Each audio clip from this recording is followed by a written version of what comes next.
Iya, jadi nomor panas banget dah. Kenapa tuh? Kenapa tuh? Woi, apa? Apaan sih? Kenapa sih? Lu lihat nih. Lu tau gak ini kenapa bisa merah gini? Gue tuh udah habisin 1 juta buat ini loh. Emang kenapa bisa merah? Gue tuh Mau tahu kenapa IHSG bisa merah? Nah, sebelum lanjut, aku akan menjelaskan apa itu Bursa Efek Indonesia dan KIG. Bursa Efek Indonesia adalah pasar tempat saham perusahaan-perusahaan diperjualbelikan. Dan IHSG adalah indikator utama yang merangkum kondisi pasar saham Indonesia secara keseluruhan. Naik turunnya IHSG ini mencerminkan kesehatan pasar itu sendiri. Nah, selanjutnya aku akan menjelaskan tentang variabel-variabel yang kita gunakan dalam proyek ini. Nah, variabel-variabel ini itu tuh akan dicek hubungannya antara variabel independen dan variabel dependennya.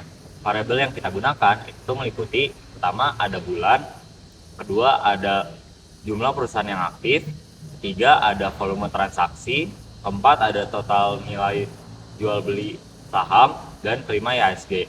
Nah, keempat variabel pertama ini itu tuh akan kita cek hubungannya untuk berapa besar pengaruhnya ke dalam IHSG. Sekarang coba kita lihat grafik itu. Sepanjang tahun 2023 hingga 2024, pergerakan cenderung stabil dengan rata-rata di angka 2025. Tetapi begitu memasuki tahun 2025, terjadi lonjakan yang cukup tajam hingga mencapai titik tertinggi di angka 8.647 pada bulan Desember tahun 2025.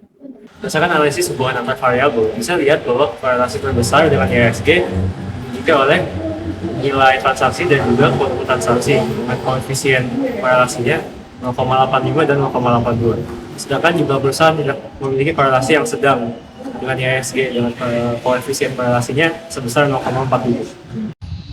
Nah, selama periode 2023 sampai 2025, pergerakan IHSG ini dipengaruhi oleh aktivitas perdagangan saham.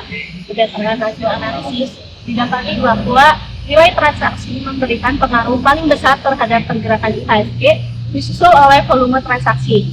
Sedangkan jumlah perusahaan tidak terlalu berpengaruh karena jumlahnya stabil.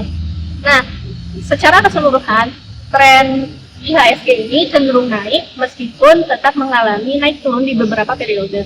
Jadi kesimpulannya, aktivitas perdagangan saham ini mempengaruhi nilai IHSG meskipun bukan menjadi satu-satunya faktor penentu.